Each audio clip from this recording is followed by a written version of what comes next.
People always talk about the blinding light of bliss and peace they see during the last moment of their life.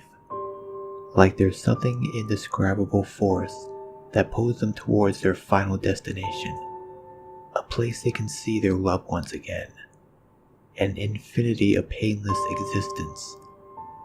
There's nothing like what I experienced during the 18 times my heart has stopped in the past year. Apparently, being merely 27 years old is not an excuse not to suffer from sudden cardiac death. At least not when I had an undiagnosed heart condition called Wolff-Parkinson-White. An extra nerve in my heart put it into overdrive, and I was essentially dead for about 7 minutes. Those were the best 7 goddamn minutes of my life. After a brief moment of chest pain and my face kissing the floor, there wasn't a hint of pain in my being anymore. To the best of my knowledge, I was still on Earth, but somehow wandering the streets in front of my childhood home. I saw my parents playing with a younger version of myself in the garden, running around on a beautiful summer's day, chasing me with a water hose. My mom was holding a couple of ice cream cones for me and my dad. It was a pure moment of bliss locked safely in my fondest memories. My life didn't flash by, and I was simply trapped in a beautiful moment. And although I knew I had died, I felt no fear. However long I spent watching myself, it was simply not meant to last. Before long, I was violently jolted back into reality as they shocked my heart into a normal rhythm. I woke up for a brief moment before screaming in agony, before passing out once more. Something I don't remember, but was told by the nurses after the fact. They sorted out my heart as best they could, cut the extra nerve, and kept me in the hospital for observation.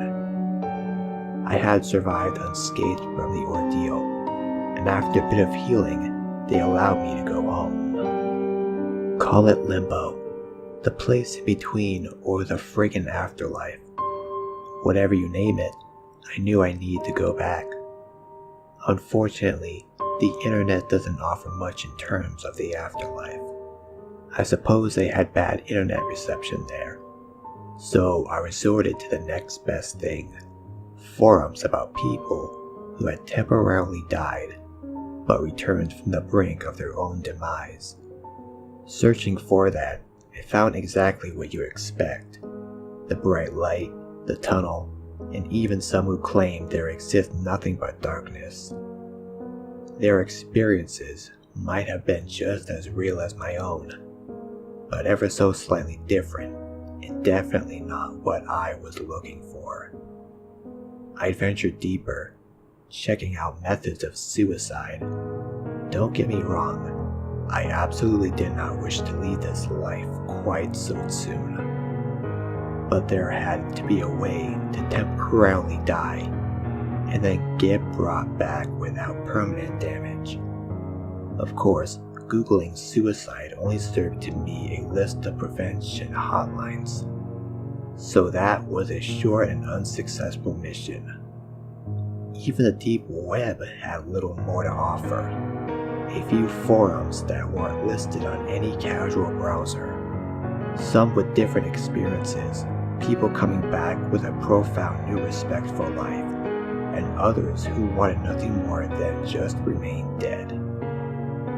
One clicked link led to another, and before I knew it, I had ventured far down the rabbit hole to a website no person was ever meant to enter. Without providing a link, it was simply titled The Suicide Game. It was plainly designed like any other forum, seemingly originating from the early days of the internet. Only text, no images. The post varied from questions on what to expect from death and what people had seen on the other side. Holy shit, what just happened? By The Returned. What's the longest you've been dead for? By Deadman20. Any advice for a first timer? By A Ribbon Afraid Too. You get the gist.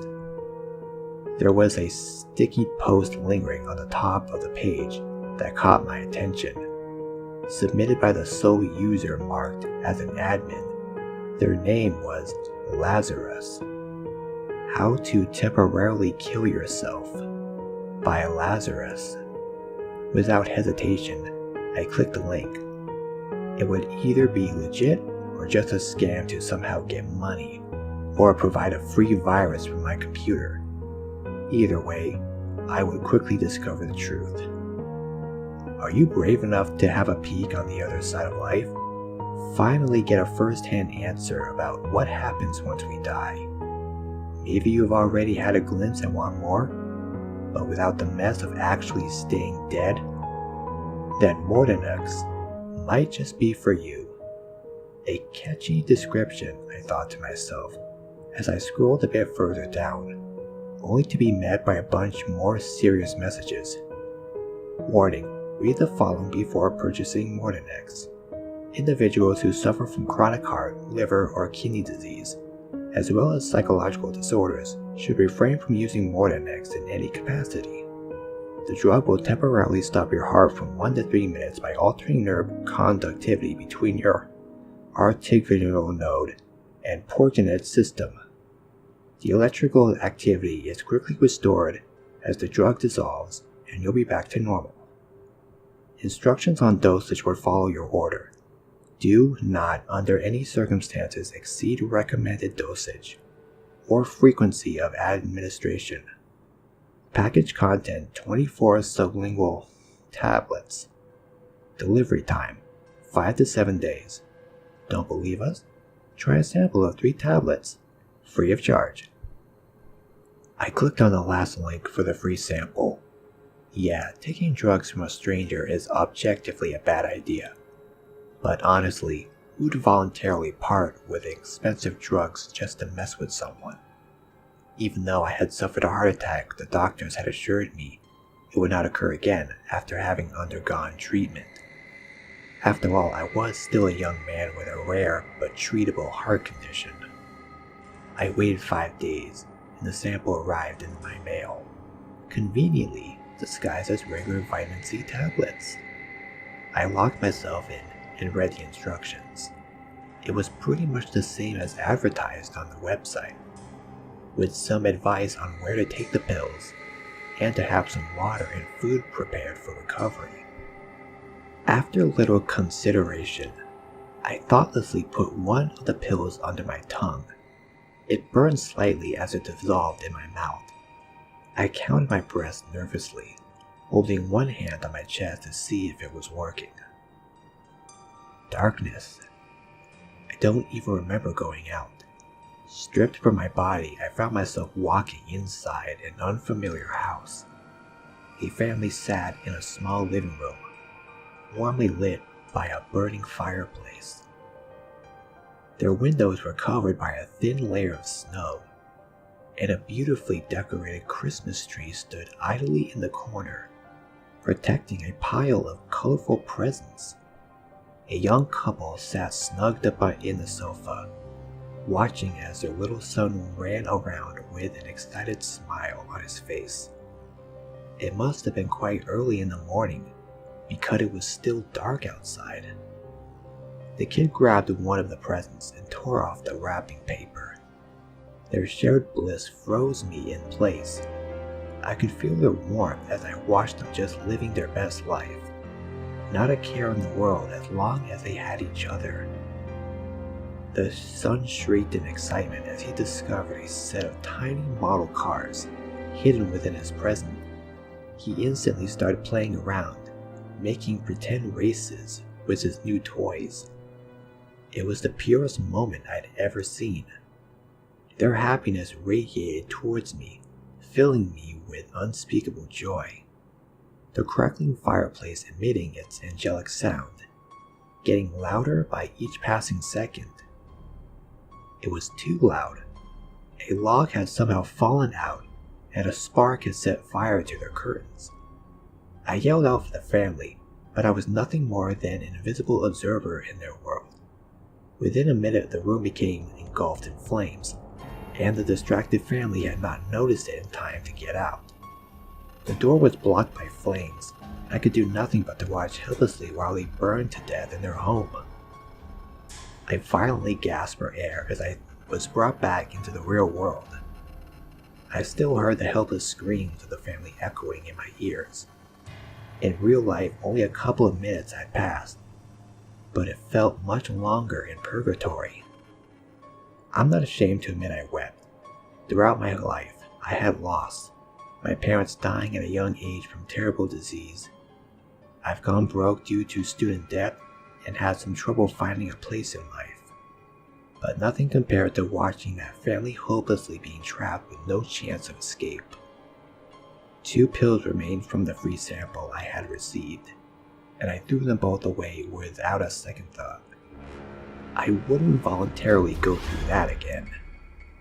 A couple of weeks passed as I attempted to push the memory of the ordeal to the deepest pit of my mind, pretending it had been no more than a horrible nightmare. But life's a bitch, and then you die, quite literally in my case. By some stroke of luck, I had landed an interview, but on my way to said meeting, I suffered another massive heart attack. My chest was pounding, pain stretching down my arm, and to my back. I couldn't breathe nor call for help. I simply fell to the ground, clutching my chest, once again enveloped in blinding, everlasting darkness. There were no illusions of pleasantries awaiting me on the other side that time. I was plunged straight into a nightmare of sorrow. I stood on a quiet road in the middle of God knows where, surrounded by tall trees protecting the place from sight. I had nowhere to go. A car lied smashing to bits on the side of the road. A woman clearly broken by the impact was hanging halfway out the door, while a man desperately yelled for help. His phone had died on the impact, and he had no means to call for anyone, no way to save his dying wife. Again, I was watching the worst moment of someone's life. A man who sobbed while he told the woman he loved as he slipped away into the afterlife. Despite the pain I shared with them in that moment, I also felt the presence of something even darker looming over me. I looked around to get a glimpse of a silhouette in the distance, disappearing as fast as I fixated my eyes on it. It appeared humanoid, but much taller in stature. Before I could do anything else, I was dragged back to life. Let me tell you, the pain from the cracked ribs, after having an inexperienced person performing chest compressions on you, is not something you want to feel after waking up from death for the 3rd time. But somehow I had returned to the land of the living once more. According to the doctors, my heart was permanently damaged, not from my initial disease, but because of trauma. They told me the first heart attack was the cause, lack of oxygen for 7 minutes, and all that. But I knew better. The damn pill was the culprit. After frantically searching for the website, doing my best to retrace the steps I had taken the last time, I finally stumbled upon the suicide game once more. Welcome back, a pop-up message displayed, remembering that I had previously received an order of pills. There hadn't been a single new post since my last visit. I jotted it down to being an obscure website no sane person would visit. But as I scrolled down, I noticed that the forum had been quite the active place until just 1 month ago. Most of the posts were just expectations and experiences, no sign of any complaint, but I kept browsing, clicking further back on the forum until I finally found something that matched my predicament. The post simply said, "I think I brought something back with me from the other side." I clicked on the link with a trembling finger, both hopeful and afraid to learn the answer. So I've been using the pill for about a month now. and honestly, it was the most amazing month of my life. I've seen things I could never dream of, and most of my lifelong questions have been answered in one way or another. But it's not the same anymore. It used to be so pleasant, so nice, but now I keep seeing people dying around me. There's something else with me when I go there, just like these shadows that follow me around. At first I thought I was taking too many pills, or something, but now I keep seeing them in real life. I don't know what to do. Is this a side effect of the drug? I'm sorry if this isn't too coherent, but I'm freaking the fuck out. That was his last entry. A few people commented similar experiences, giving the silhouetted figures a name, the Shadow People. Some of the users suggested stopping the pills, while others said to just ignore the shadows as they weren't interfering. Nothing there could help someone like myself, who regularly suffered from unexplainable heart attacks, even when not using the drug. Had I not thrown away the remaining pills, maybe the doctors could have helped me, but I was doomed by my own hand. While trying to order new pills, the website simply returned an error message. I needed some kind of proof that the website was more than just a scam. While trying to play with death, I had invited it into my life. They did what they could, giving me some anti-arrhythmic medication and an implantable defibrillator. It could buy me some time, but the doctors were not hopeful for my prognosis, saying I could last a few years if I turned out to be very lucky. It wouldn't even be a month before I suffered another heart attack. The defibrillator tried its best to put my heart back into sinus rhythm, but during that time, I once again faced another horrific sight. Despite being unconscious for less than a minute, it appeared the time passed differently while in limbo. What met me on the other side was nothing less than a massive natural disaster. An earthquake in a country I couldn't recognize. Structures had fallen around me, and all that echoed through the air were the cries of despair. I couldn't understand the language, but the pain needed no translation. I walked around to see people crushed by falling concrete. Some were trapped while others were moments from death. My eyes met those of a man gasping his last breath. But when his lights went out for the last time, I could have sworn he stared back at me. He understood what was about to happen, a sense of peace falling over him, as he knew he was no longer alone. He had passed on to whatever realm existed after death, but for a brief moment, we had been together in purgatory. I remained in solitude. I walked around the ruins of what used to be the home of thousands of people, witnessing the destruction far beyond anything they could cope with. The Shadow People lurked in my peripheral vision, but they were just like the silhouette I had seen before, but clearer this time, undoubtedly humanoids. They simply stared at me as I wandered around pitying the traumatized citizen. I was repeatedly brought back from purgatory, never being allowed to simply remain dead and finally move on. Each time I would be greeted by horrific sights, intertwined with the shadows studying my every move in their domain. In the coming months I would die 14 more times, never permanently naturally, but enough to realize I had meddled with something I was never supposed to. I knew it, and the Shadow People knew it. Little by little, they started following me back from limbo. They were everywhere, never interfering, never approaching, simply observing me as if I was some sort of pathetic lab rat. There was a fine line between life and death, a brief moment where people exist in purgatory. For most of this is nothing more than a short journey on the road to a better place. But for some who are stuck, this can be an everlasting nightmare. At the moment of death, I know they can see me, and I do my best to assure them. Whether I'm being kept alive by the efforts of the doctors, or by the mysterious pill I consumed so long ago, I'm patiently waiting the day I can finally rest. My only comfort while I wait is to provide the passing people with a brief moment of peace as they accept their fate.